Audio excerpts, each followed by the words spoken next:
जो हम coordination compound जो चैप्टर पढ़ रहे थे उस चैप्टर का हम पढ़ रहे थे कि उसमें वीक फील्ड लिगेंड होगा तो उस टाइम उसकी जो किस जो पेयरिंग एनर्जी कैसी होगी या क्रिस्टल फील्ड स्टेबलाइजिंग एनर्जी क्या होगी, है ना, उसके बारे में हम बात कर रहे थे, है ना, पढ़ रहे थे, है ना। तो मैंने जब पढ़ा था कि वीक फील्ड लिगेंड होगा तो तब कैसा होगा, तो जब वीक फील्ड होगा ना तो वीक फील्ड होगा तो हल्का, मतलब एक तरीके से हमने समझाया था कि हल्का होगा एक तरीके से ना, तो आगे चल जाएगा। तो उस टाइम उसको पेयर करने के लिए ना एनर्जी की ज़रूरत पड़ेगी कि उसको नीचे खींच के लेगा, तो पेयरिंग एनर्जी उस टाइम ज़्यादा होती है और फील्ड स्टेबलाइजिंग जो एनर्जी होती है वो कम होती है उस टाइम, ठीक है। तो हमने ये पढ़ा था कि D1 से लेकर D10 तक के पढ़ा था। तो इसमें हमने बताया था कि जब D1 होगा तो उसमें T2G में क्या होगा, 1 होगा। जब 2 होगा तो उसमें 2 होंगे, इसमें 3 होगा तो यहाँ 3 भरे जाएंगे। जब 4 होगा तो वो मतलब कि यह हल्का आना तो वो आगे ही चल जाएगा कि लो फील्ड लिगेंड होगा तब, तो वो आगे ही चलेगा एक, है ना। फिर उसके बाद क्या, जब 4 होगा, ये 5 होगा तो वो हाफ फील्ड हो जाएगा पूरा स्ट्रक्चर और ये 0 हो जाएगा, है ना। क्योंकि इसकी एनर्जी का जो वैल्यू होती है वो होती है 0.6 होती है, प्लस में होती है 0.4 होती है ना।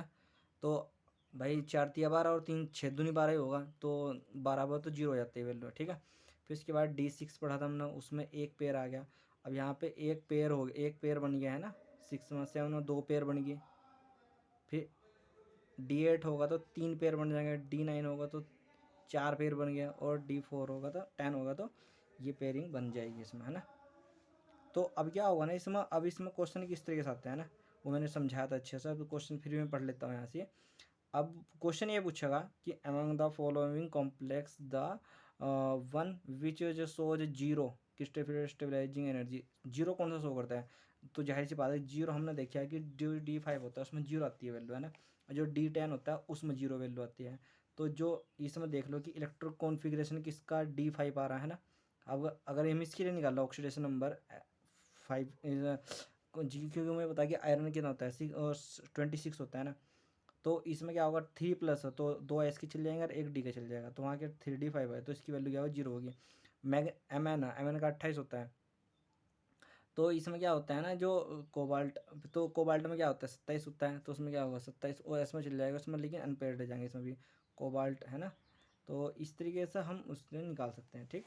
फिर अब हमारा था नया टॉपिक है वो, अगर मतलब कि स्ट्रॉन्ग फील्डिंग एंड हो, मैंने वीक फील्डिंग लिगेंड और स्ट्रॉन्ग फील्डिंग एंड को दोनों को अच्छे से बता दिया था, ठीक। तो स्ट्रॉन्ग फील्डिंग एंड में क्या होगा ना, जो स्टेबलाइजिंग जो एनर्जी होगी ना वो ज़्यादा होती है पेयरिंग एनर्जी से, ठीक। तो इसमें लो स्पिन, स्पिन क्या रहेगा, लो रहेगा। अब जाहिर सी बात है कि T2G पहला आता था D1 से लेकर और D6 तक, D1 से लेकर D6 तक T2G ही भरेगा, अरे EG में कुछ नहीं भरने का तो वो जीरो रहेगा। तो जाहिर सी बात है इसमें क्या 0.4 था ना, माइनस की 0.4 होगा। अब उनकी मल्टीप्लाई करते चले जाना, एक के साथ एक दो, तो इस तरीके से हम करते चले जाएंगे तो आंसर हमारा आते चल जाएगा, ठीक है। अब D6 होगा, D6 में क्या होगा 3 अनपेयर्ड आ जाएंगे, तो 4 तिया न 6 चौक 24 हो जाएगा, तो 24 आ जाएगा आंसर, यानी 2.5 आ जाएगा, ठीक, 2.4 आ जाएगा। अब लेकिन इसमें यहाँ पे क्वेश्चन आएगा कि अब इसमें डाइपोल मोमेंट क्या हो जाएगा इसका, जीरो। जीरो क्यों डाइपोल मोमेंट, क्योंकि अनपेयर्ड इलेक्ट्रॉन है ही नहीं इसमें, अनपेयर्ड इलेक्ट्रॉन नहीं है तो डायमैग्नेटिक स्ट्रक्चर हो जाएगा। तो इसमें कितने पेयर बनने हैं, 1 2 3, तो 3 पेयर भी बनने हैं इसमें, है ना। तो क्या बनने हैं, 3 पेयर भी उसमें अंदर बन रहे हैं। तो इसमें D7 होगा तो उसमें 3 पेयर बनने हैं, एक सिंपल है ना, तो इसमें एक इलेक्ट्रॉन है। तो इस हम इसको करेंगे कैसा,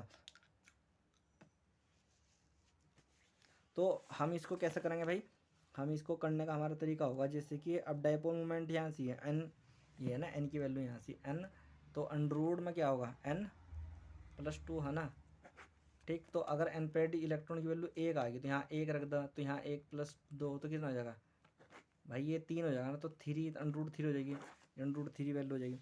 तो हम इस तरीके से उसको निकाल सकते हैं, लेकिन यहाँ पर लिखे जाएगा अगर यहाँ 3 पेयर है तो इसमें क्या लिखे जाएगा 3 पेयर, यहाँ पर आएगा पेयरिंग एनर्जी कितनी होगी। अब क्वेश्चन ये है, IIT में आया हुआ क्वेश्चन ये, लो स्पिन कॉम्प्लेक्स D6 है, लो स्पिन है D6 है उसमें, तो केटायन है, केटायन इन द एन एक्टोहेड्रल जो ऑक्टाहेड्रल है ना field will be have the following energy, कौन सी एनर्जी को फॉलो करेगा। अब D6 वैल्यू आ गई तो D6 ही हो रहा है, देखिए यहाँ पे स्ट्रॉन्ग फील्ड लिगेंड D6 ही है, यानी ये इस तरीके से। अब इसमें T2G में क्या होता है, T2G में होता है 2 बटे, भाई T2G में क्या होता है, T2G में होता है 2/2, 2 बटे वो होता है 4, 2/5 होता है माइनस में, ठीक है। अब इसमें इलेक्ट्रॉन कितने हैं, इसमें D6 में कितने इलेक्ट्रॉन है, 6। तो एक ये 6 हो गया, तो इसमें क्या होगा, इसकी गुणा कर देंगे हम 6 से, तो कितना आ जाएगा ये 6 दूनी 12, 12/5 आ जाएगा। पहली बात है 12/5 आएगा। अब उसके बाद उसमें ये स्ट्रॉन्ग फील्ड है, तो पेयरिंग एनर्जी कितनी रहेगी, कितने पेयर बनने हैं इसमें, देख लो पेयर बनने इसमें 3, तो क्या रहेगा प्लस में 3 पेयरिंग एनर्जी। तो माइनस के 12/5 स्टेबलाइजिंग एनर्जी प्लस 3 पेयर, तो इसका आंसर क्या होगा, ये वाला आंसर होगा। फिर एक क्वेश्चन हो रहा है इसमें, जो क्रिस्टल स्टेबलाइजिंग जो energy for the high spin, क्या है हाई स्पिन है, स्लो स्पिन नहीं है, हाई। देखो इसने क्या कह दिया, हाई स्पिन है। हाई स्पिन का मतलब कि लो, मतलब कि जो वीकली गंडे होगा तभी तो हाई स्पिन होगा, तो D4 होगा ऑक्टाहेड्रल कॉम्प्लेक्स। अब D4 के लिए क्या होगा, ऑक्टाहेड्रल कॉम्प्लेक्स के लिए कितनी हो जाएगी उसकी एनर्जी, माइनस की 0.6 क्रिस्टल स्टेबलाइजिंग एनर्जी उसकी होगी। हाई स्पिन के लिए D4 ऑक्टाहेड्रल कॉम्प्लेक्स इज, तो उसकी एनर्जी होती है या जी माइनस के, मैं आंसर कैसे निकाल जाएगा, आंसर होगा क्रिस्टल में D4 के निकाल लिया है ना। तो D4 में जब D4 होगा तो ऊपर होगा ना, तो उसमें कितने इलेक्ट्रॉन जा रहे हैं, एक जा रहा ना भाई, नीचे होता है T2G होता है ना, और ऊपर क्या होता है EG होता है, और EG के लिए होता है 0.6 वैल्यू, और नीचे कितनी होती है वैल्यू 0.4 माइनस के, तो 0. इसमें कितने होते हैं 4, यानी भाई एक यहाँ भर जाएगा, एक यहाँ, एक यहाँ, एक ऊपर भर जाएगा, इस तरह होता है ना, ये होता है T2G वाला, और यहाँ ऊपर होता है EG वाला, दो होते हैं ना, ये होता है EG वाला।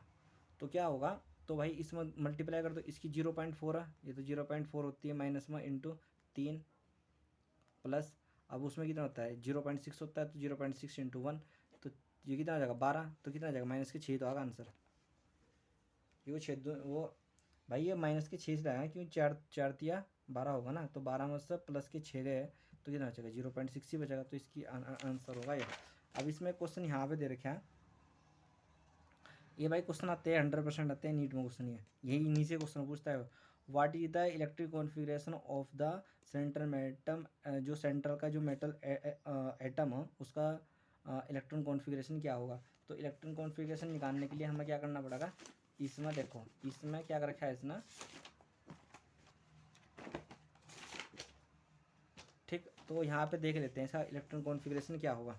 जैसे कि ये दे रखा है इसमें K4 FeCN6, ये दे रखा है। अब ये जब टूटेगा तो क्या हो जाएगा, ये 4K प्लस आ जाएगा, ये FeCN6 होगा। अब यहाँ प्लस ये कितने हो रहे हैं 4 हो रहे हैं, तो यहाँ भी कितना आएगा 4 ही आएगा, सॉरी माइनस क्या आएगा ना 4 माइनस होगा, ठीक। तो जब 4 माइनस होगा तो अब इसका ऑक्सीडेशन नंबर निकालनी, इसकी इस वाले की ऑक्सीडेशन नंबर निकालनी पड़ेगी। तो इसमें कितना होगा इसका ऑक्सीडेशन, इसके एक्स मान लिया हमने। अब ये कितने हैं 6 है, ये इसके कितना होता है, जो CN होता है ना, CN पे कितना माइनस का होता है, माइनस किस पे होता है 1, तो बराबर कितना होगा यहाँ पे प्लस माइनस के 4 माइनस के था ना, फिर क्या हो जाएगा x माइनस के 6 बराबर माइनस के 4, ये माइनस का हो जाएगा, x बराबर क्या होता है माइनस के 4 प्लस के 6, तो कितना आ जाएगा प्लस के 2।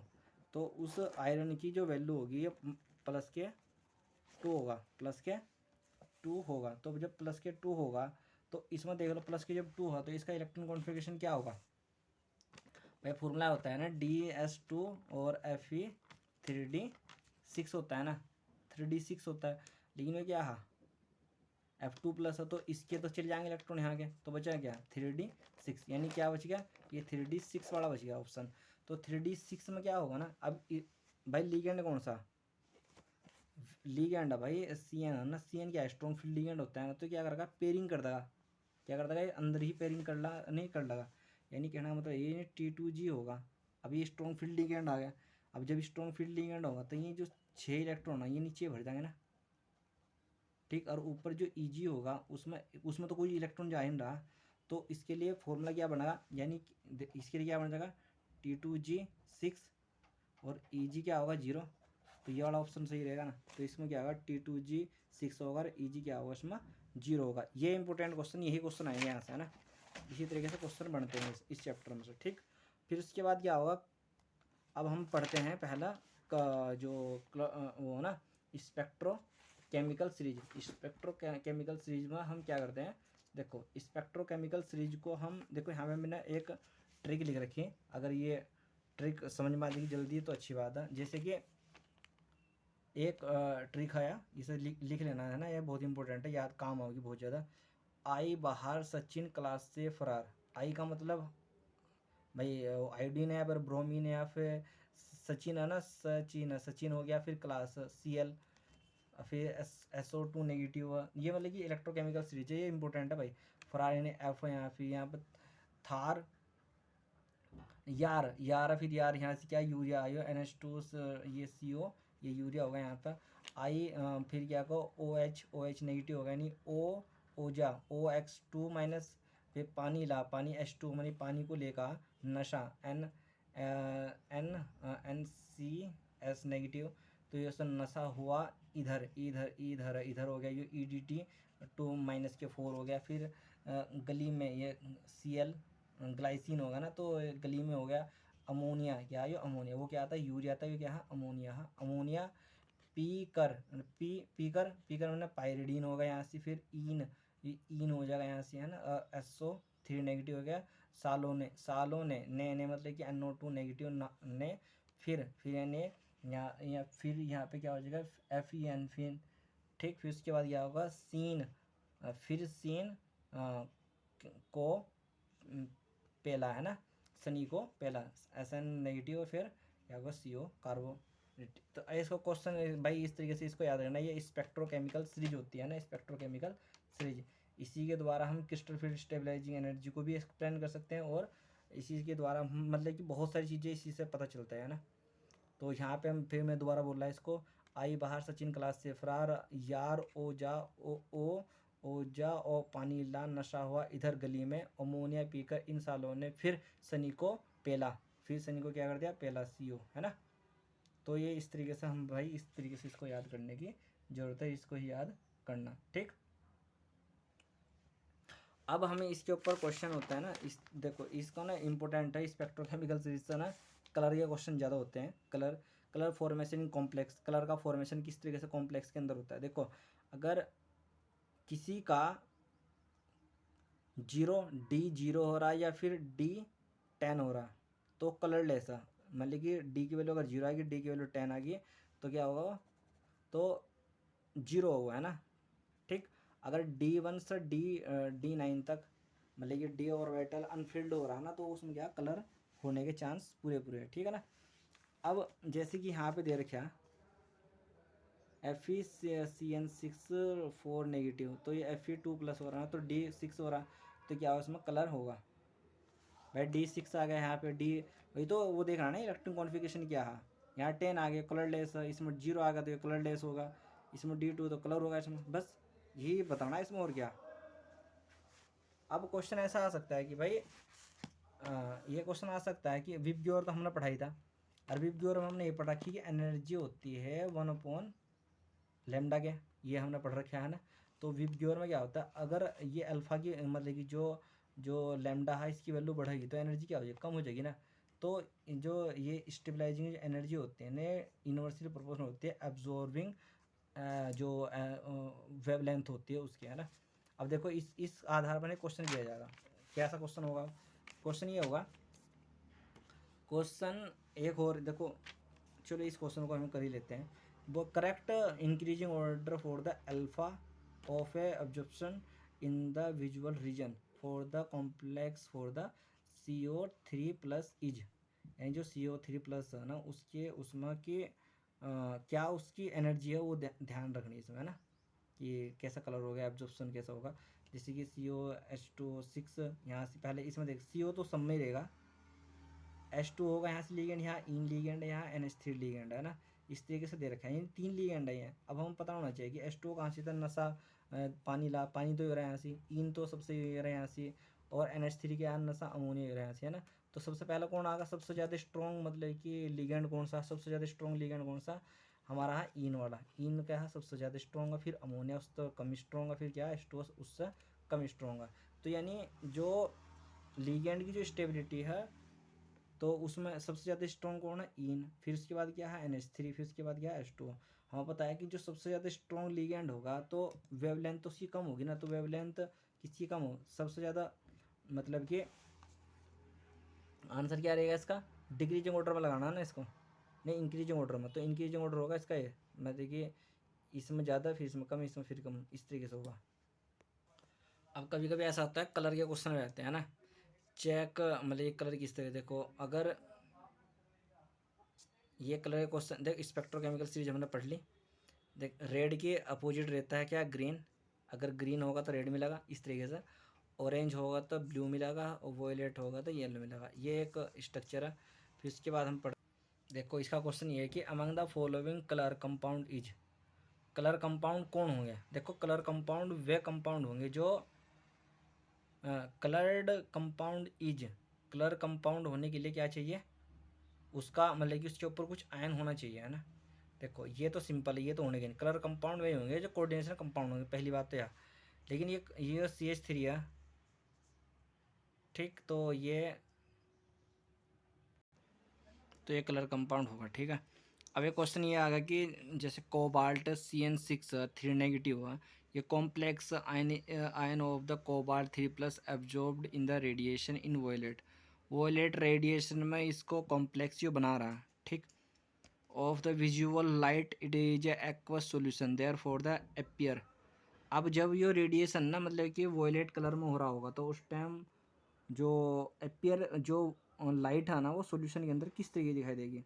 हमने बताया था अभी कि मतलब कि देखो यहाँ बताया था, अगर येलो होगा, नहीं वॉयलेट होगा तो वो येलो में जाएगा, अगर रेड होगा तो वो ग्रीन में जाएगा, तो बताओ वॉयलेट है तो किस में जाएगा, येलो में तो जाएगा, तो येलो में चले जाएगा, ठीक है।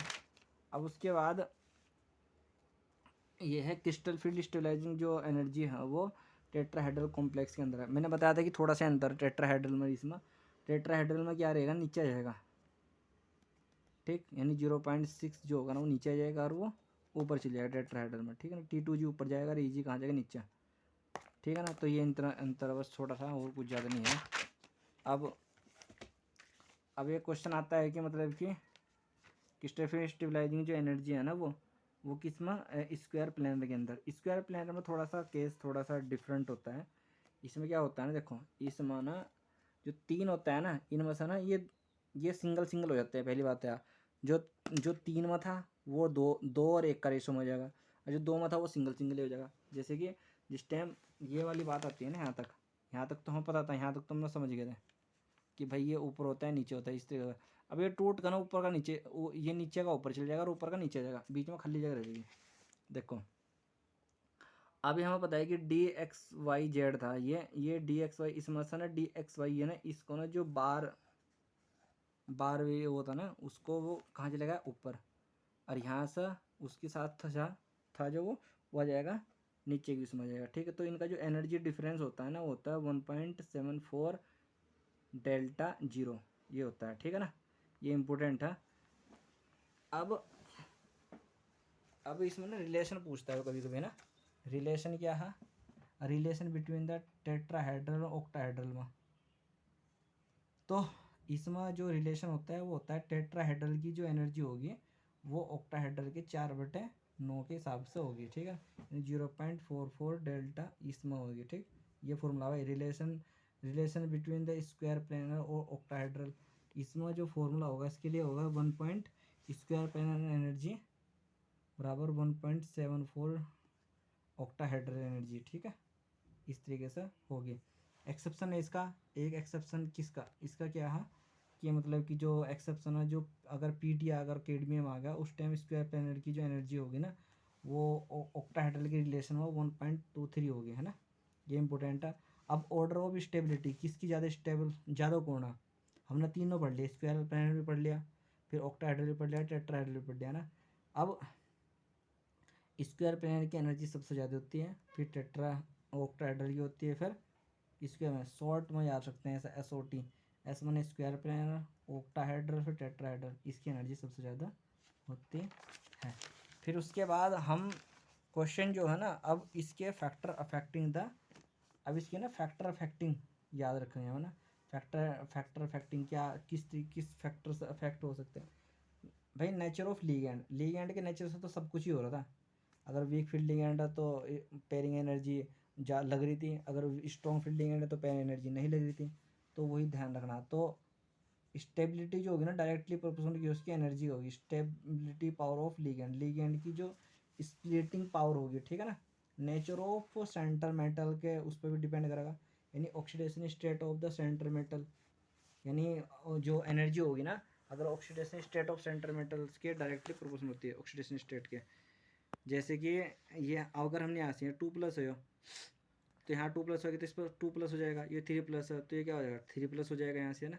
तो जाहिर सी बात है कि ये 3+ होगा, ये क्या होगा 2+ होगा, जिसकी ज़्यादा जितनी ऑक्सीडेशन नंबर होगी उसकी एनर्जी क्या होगी ज़्यादा होगी। जैसे कि ये डेल्टा इसके 2+ की मतलब कि जो 3+ है उसकी ज़्यादा होगी और 1+ की कम होगी, ठीक।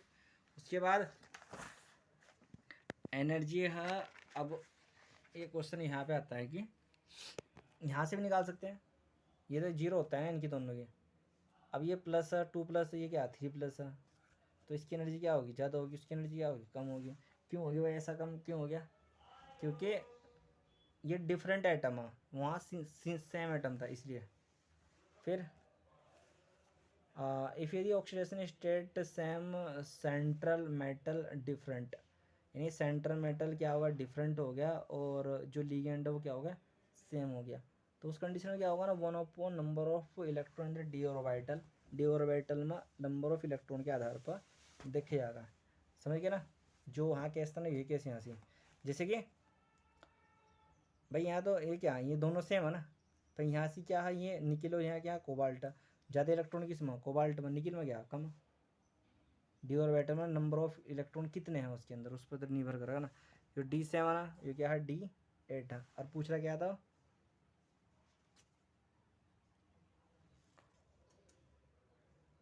अच्छा डी ऑर्बिटल में कितने इलेक्ट्रॉन होंगे उसके। अब ये इन्वर्सिटी प्रोपोर्शनल, सॉरी यार इन्वर्सिटी प्रोपोर्शनल है ना, तो इसमें D7 है और D8 है, तो कितना किसमें कम इलेक्ट्रॉन है इसमें है ना, तो इसकी एनर्जी ज़्यादा होगी, इसकी एनर्जी क्या होगी कम होगी। फिर ट्रांजिशन स्टेट, ट्रांजिशन स्टेट में क्या होगा ना, जैसे कि बोल दे कि फर्स्ट मतलब सीरीज में क्या 3D, सेकेंड में 4D और क्या थर्ड में 5D, तो ज़्यादा स्टेबिलिटी मतलब कि ज़्यादा स्टेबिलिटी किसकी होगी, एनर्जी किसकी होगी D5 की, फिर D4 फिर D3, इसमें सेफ मोर दें, ठीक। उसके बाद वो ज्योमेट्री ऑफ द कॉम्प्लेक्स में तो बता दिया, इसकी ज़्यादा होती है इसकी कम होती है, फिर इसकी इस तरीके से होती है, ठीक है ना। फिर उसके बाद